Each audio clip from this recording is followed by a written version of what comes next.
Алып Тянь-Шань тауының батыс бөлігінің жалғасы Қарт Қаратау.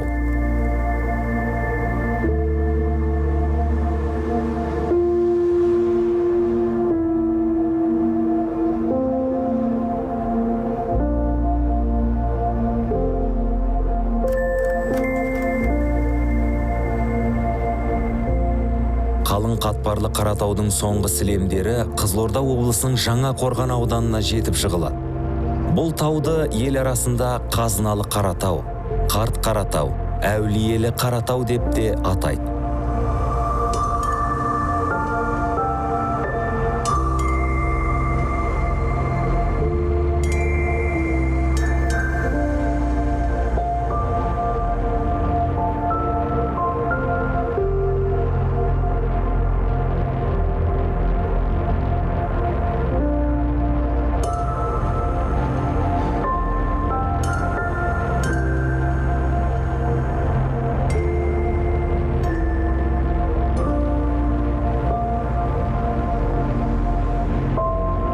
Қаратау өңірі Қазақстандағы табиғаты ешбір аумаққа ұқсамайтын алапта орналасқан.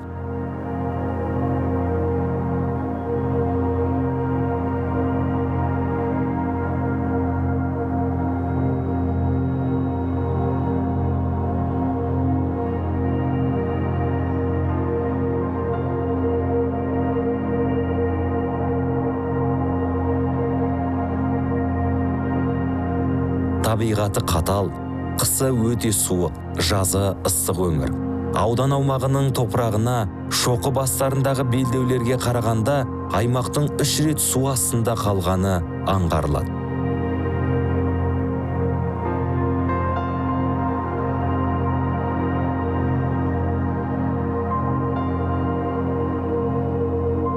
Өзге таулар іспеттес төбесімен көкті тіремесе де, тар жол тайғақ кешкен қазақ баласының басынан кешкен талай тарихтың куәсі болған еңселі тау екені жасырын емес.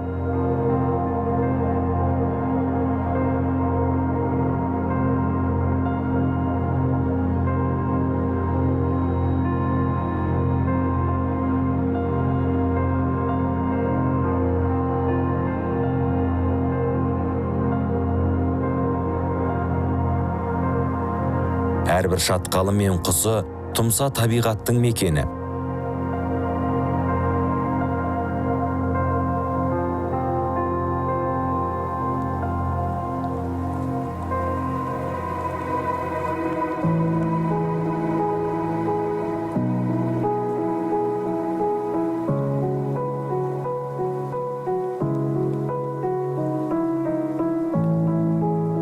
Әр шоқысы мен қыраты тарихтың куәгері.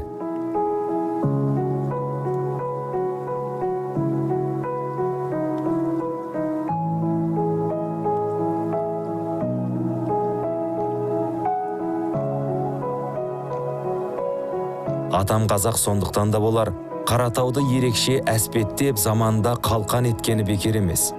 Сол қалқанды мекеннің тағы бір құпиялы сырын ашпақ ниетте қатын қамалға сапар шегуге тура келді.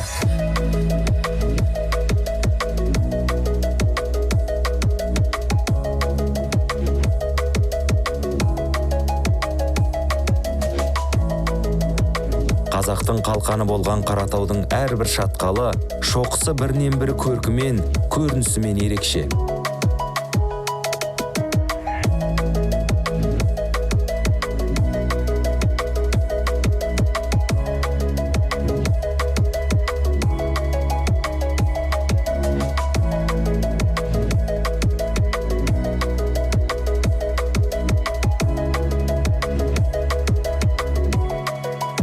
Көксарай өзенінің бойын бойлай Қаратау аңғарына қарасаң, қарапайым күзгі көрініс. Бірақ бұл көріністің кереметінің өзі ішкі туризмдегі таптырмас нысан болуда. Табиғат ана үшінде, жабайы аңдар үшінде, тіпті экономикалық ілгерілеуде Қаратау өзіндік потенциалға ие екен тілге тиек етуде өлкетанушылар.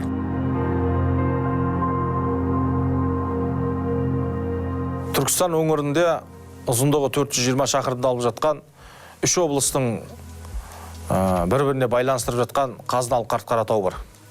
Қаратау жабайаңдардың миграциялық коридоры, Қаратау арқарының миграциялық коридоры, еліктердің, талай қызыл кітапқа енген құстардың, жәндіктердің, жабайаңдардың мекені.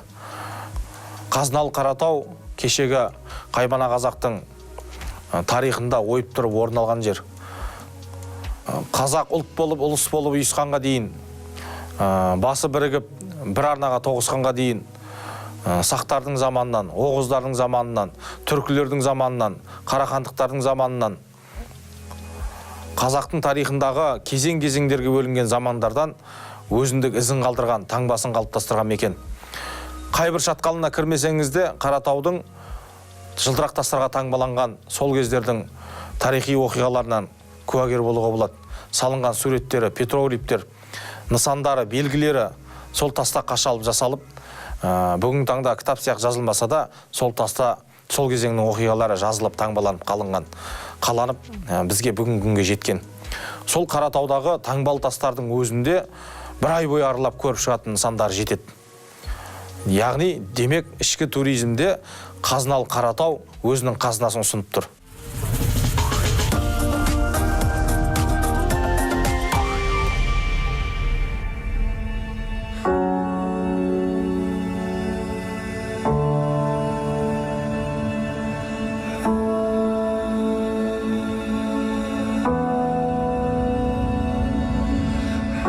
Қаратау жартастары, құздары, тау тастары рудалардың қосындысына орай түрлі түсі болып келеді.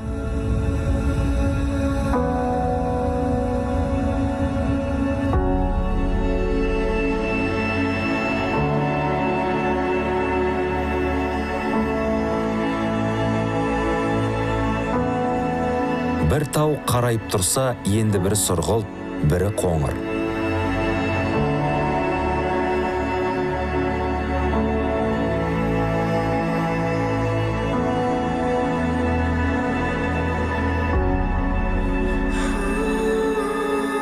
Сол рудаларда бұл мекенде біздің дәуірімізге дейін мың жылдықтарда игере бастағаны таң қалдырады.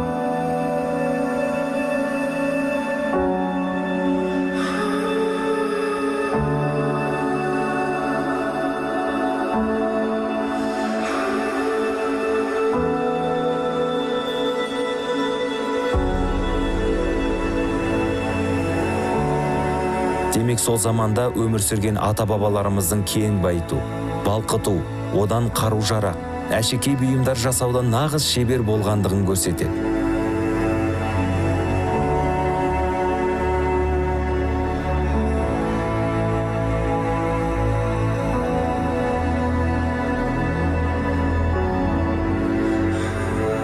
Қаратау тарихи дүниесімен ғана қазыналы емес, пайдалы қазбасымен баға жетпес қымбат мекен.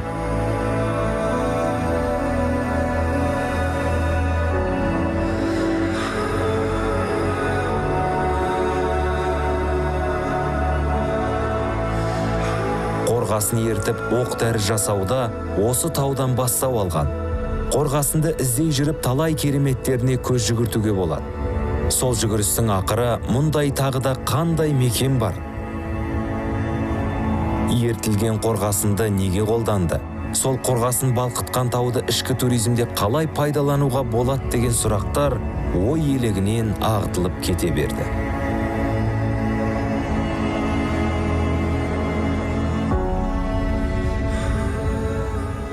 Қазыналы Қаратау, Байжансай шатқалын, Ащысай мекенін, мынау кешегі Ұлы Отан соғысы кезіндегі атылған 100 оқтың 90-ы сол Қазыналы Қаратаудың қорғасынынан балқытып істелінген.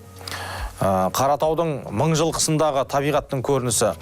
Қаратау әрбір шатқалы, әрбір тарихи орны, әрбір өзені, әрбір жүретін соқпақтары өзіндік тарихи қызықты оқиғалармен, аңыз афсанасымен ішкі туризм бағытында сұранып тұрған жер.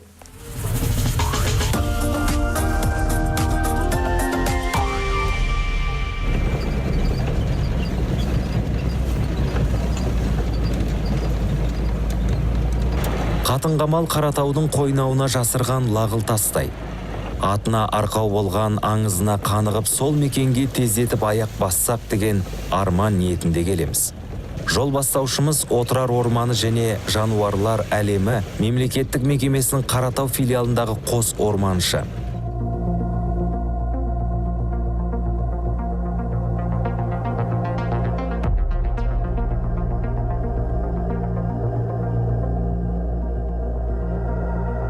Ағайынды Оразбақовтар, табиғаттың нағыз жанашырлары.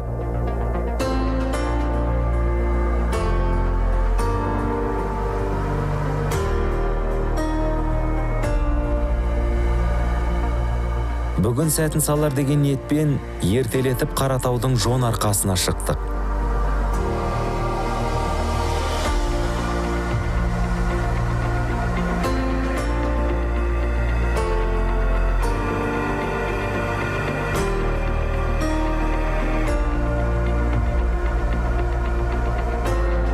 Жан-жағымызға дүрбі салуда. Мүмкін бірең сараң тау қожасы арқар шығып қалар деген үміт. Сөйтіп үмітімізді үзбей Қаратаудың созақ жақ теріскей беткейіне тамсана қарай бердік.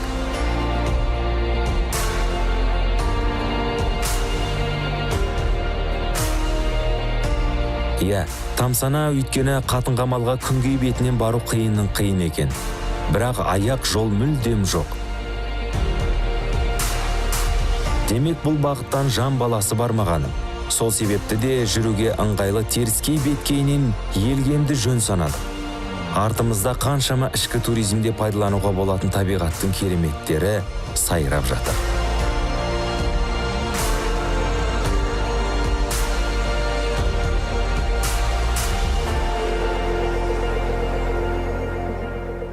Көксарай өзені, Көксарай шатқалы арқылы бір жылаған атаға баратын жолдағы қаншама туристік нысандар бар. Табиғи нысандар, Таңбалы тастар, Қарашор сарқырамасы, Пістетау, Тесіктау, Аққалпын мекені, Темірастау тауы, Бозбұтақ мекені, міне осылардың барлығы табиғаттың тылсым дүниелері, табиғаттың көрікті мекендері ішкі туризм бағытында сұранып тұр. Бір жылаған атаның сарқырамасынан кейін асып өткенде Қаратаудың жон арқасы. Жон арқасынан асып өтсеңіз созақ жақ беткейінде Сызған ауылының жоғары жағында Қатынғамалдың мекені. Бір Қатынғамалдың аңызы, әпсанасы, тарихи дүниесі, саяхатшыны болсын, өзіміздің зиратшыны болсын, ішкі туризмде саяхаттап жүрген жергілікті қазақ елінің азаматтарын болсын, таңдай қақтырып тамсандыратын жер.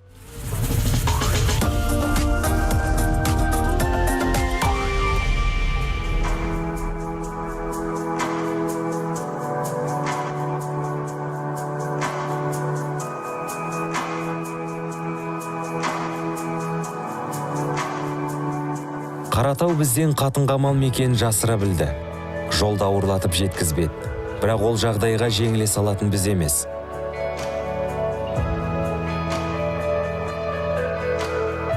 Бүгін міне таң сәресін Қаратаудың созақ беткейіндегі Қарағаш әулиенің мекені байқай кезіне барар жолда қара шәйнекті лапылдатып қайнатып, таңғы шай қамына кірісіп отырмыз.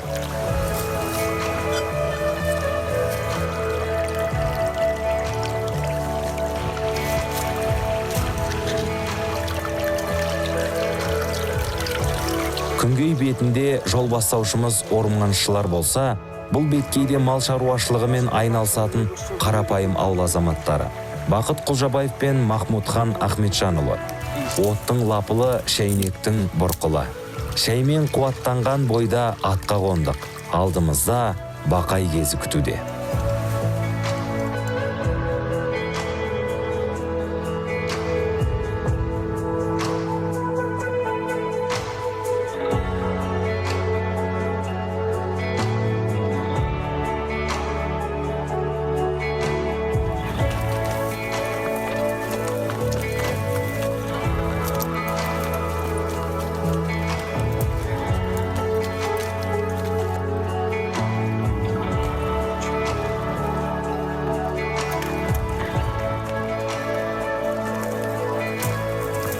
Атпен жүрген жаяу жүргеннен әлде қайда жеңілдеп ойлау қателік. Жылқы жарықтыққа мініп жүрген жан болмаса қиындау тиетіні рас. Бірақ мынандай керемет көрініс кез келген қиындықты жеңдіреді. Өзен бойын жағалай отырып, тау қақпасынан өткен соң жан жағынан мені көр, маған қара, мен қандаймын дегендей бірінен кейін бірі таудың шоқылары тізіле кетеді. Осындай керемет көрінісі, шатқалы, бақай кезі бар жерде ішкі туризмге жұмыс жасау қажет ақ.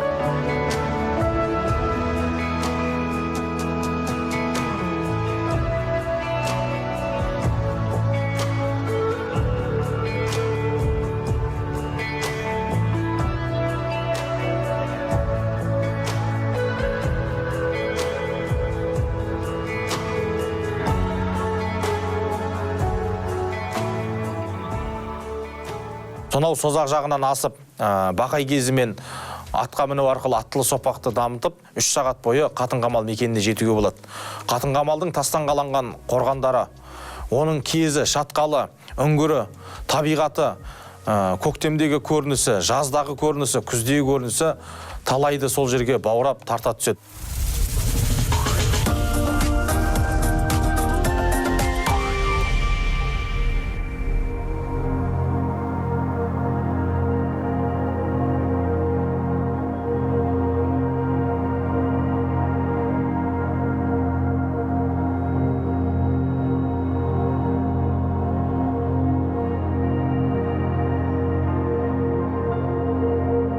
Бақай кезі алдымыздан көлбендей кетті. Таулар бірі бірінен биік. Тіпті мына бір тесік тауда алыстан көзге шалына кетті. Алыстан кішігірім деп қаласаң, жақындай кетсең апандай аранын ашып тұрғаны.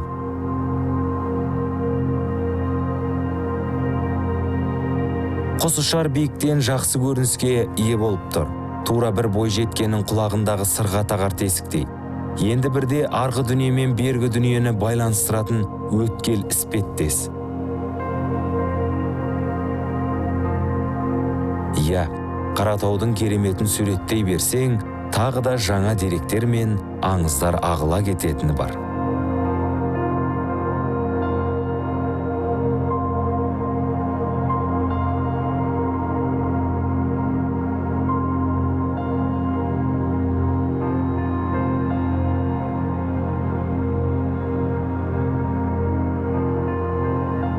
Бақай кезінің керемет көрінісіне көз тоймай келе жатқанда, алдымызда Қатынқамал мекені алыстан көріне бастады.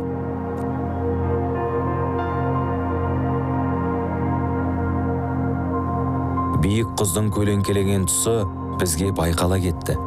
Көз қарашығына жақын болғанымен, барар жеріміз әлі де алыс.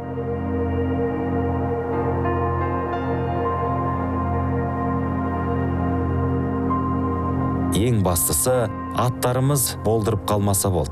Өйткені алда Қатынқамалға өтетін асу бар. Сол асуды өтсек, ары қарай ылдилай береміз.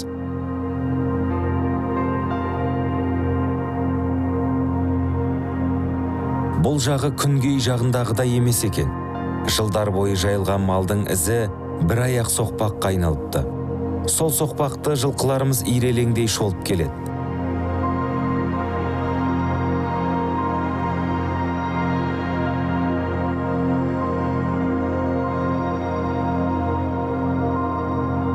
Асудан асып бір сәт бұлақ басында сусындасақ, ары қарай тек қамалға дейін көтерілу ғана қалады.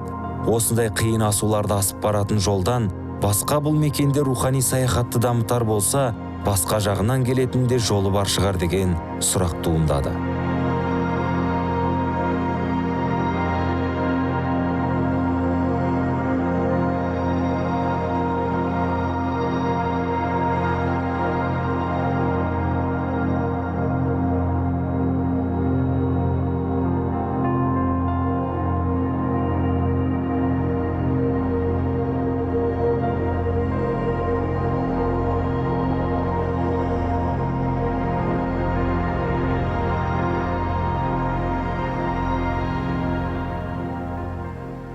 Жол арқасынан асып өтсеңіз, созақ жақ беткейінде Сызған ауылының жоғары жағында Қатынқамалдың мекені.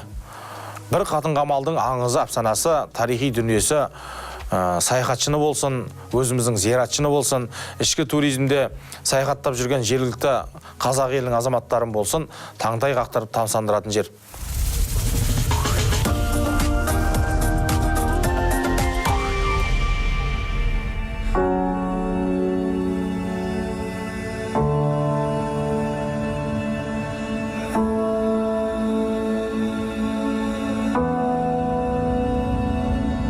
Күнгейден жеткізбеген қатын қамал, сан ғасырлық құпиясын жасырған тас қорған. Бір жағынан бақай кезі, бір жағынан қуат асуы, қарындасын қорғаған қос батырдай.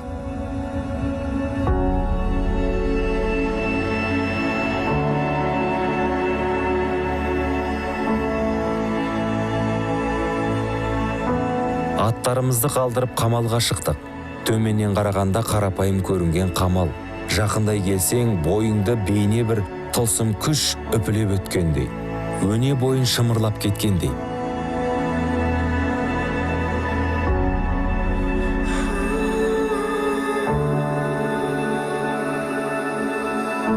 Алып тастарды төменнен тасып шығып, қатарластырып қалып, қорғаныс жасаған.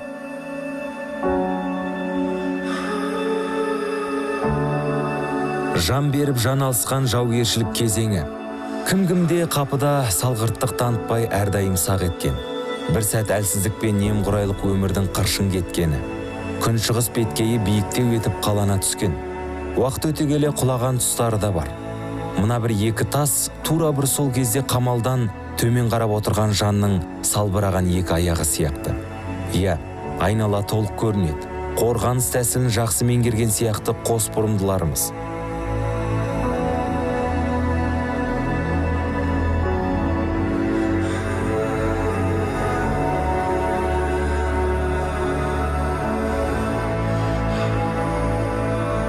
Аңыз желісінде бейбіт күнді бастан кешіп жатқан ауылға қызыққан жау әскері ат ойлап түсе қалған. Еркек кіндіктілер айқас алаңына шыққан сәт. Ал боз баласымен бой жеткен жетекке алынар бала шағаны сүйрелеп тауға қарай тығыла түскен. Олай бұлай боп кетсе қорғанысқа қажет болар деп алдын ала дайындық жасап қамданып қойған тас қамал. Бала шағаны қыз қырқынды шатқал етегіндегі үңгірге жасырып, аузын таспен қалап кеткен. Қолына қару ұстағандары қамалды қорғаныс етіп шатқалдан келген жауға атой салған. Тау тастарын лақтырып, садағын тартып жауға тойтарыс берген. Қаншама қиындыққа мойымай ұрпақ сабақтастығын сақтап, келер шақтың қуанышына бас сауғалап жетуді мақсат тұтқан батыл да, батыр елдің ұрпағы осындай болса керекті.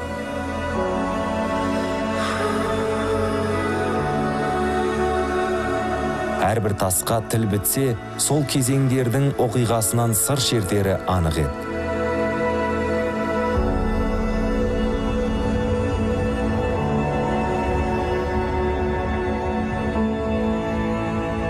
Қаратау расымен де қаралы көшке ұласқаны, боздаған баланың даусынан шатқалдың жаңғырғаны сөзсіз.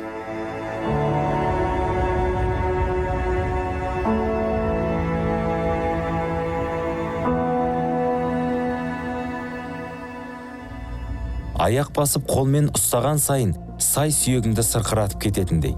Аңыз бен ақиқаттың ұштасып бүгінгі ұрпаққа аманат еткен тарихи сәттердің куәгері, бұл қасиетті мекен санамызда аңыз әспанасымен сақтала беретініне еш күмән жоқ. Айқай алаңында ер азаматтарды жауды жеңіп көмекке келген. Қаша түскен жау, үңгір ішінен жылаған нәрестенің даусын естіп қойып, жақындай түскен. Осы сәтте жау қолында қор болғанша біздің құтқара көр деп жалбарынған жан айқай құдіреттің күшімен жаудан аман қалған. Жау жеңіліп қатын қамалдан төмен түсіп бала шағаны құтқармақ болғанда адам нанғысыз оқиға болған.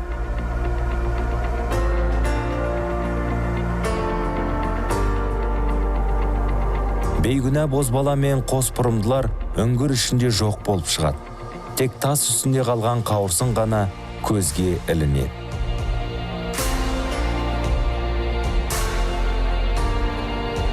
Я, аңыз түбі ақиқат. Аңызы мен әпсанасы ұштасқан мекен, періште кейіпке айнала кеткен.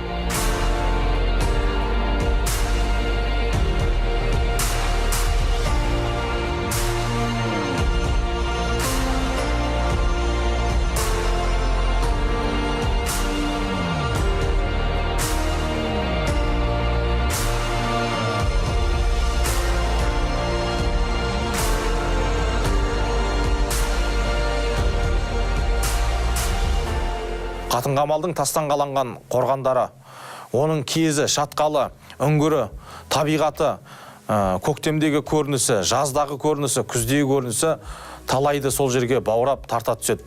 Ал Қаратаудың өзін 7 күн бойы аралап шығу мүмкін емес. Бір ғана Түркістан арқылы аралау үшін кемінде 10-12 күн уақыт кетеді. Ал енді Шымкент арқылы немесе Жаңақорған жағынан келетін тұстарында Қаратауды әлі де тағы да 10 шақты күн аралауға болады. Яғни бір Қаратаудың өзін аралап шығу үшін адам баласына 20 шақты күн жеткіліксіз.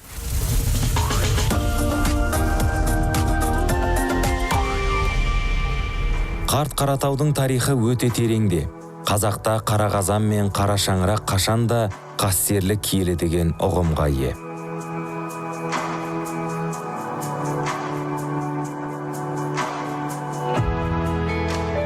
Осындай ұғымды ұлықтаған, ұлыны паналатқан, ұлтын төріне сүйреген, ұлын ұлық, қызын қылықты еткен мекен бүгінгі таңда сансыз құпиясын бүгіп мүлгуде. Қатпарлы тас қабаттары таусылмайтын сыр шертеді. Болашақта бұл өңірде үлкен зерттеу жұмыстары болары да шүбәсіз.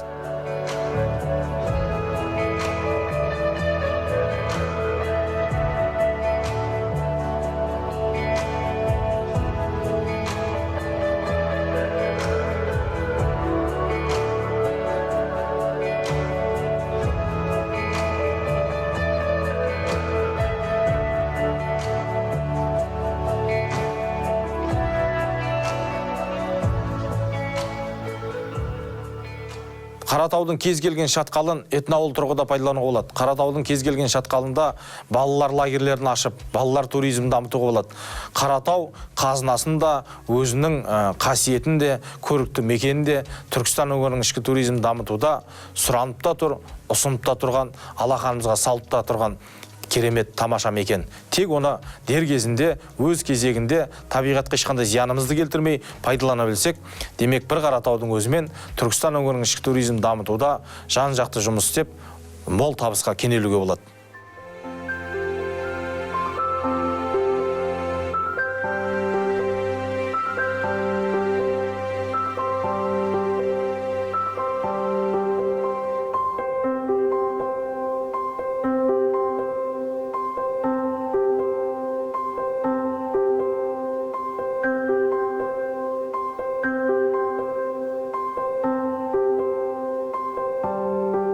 Теріскей мен Күнгей жұртшылығының арасында алтын көпір қалыптастырғанда осы Қаратау.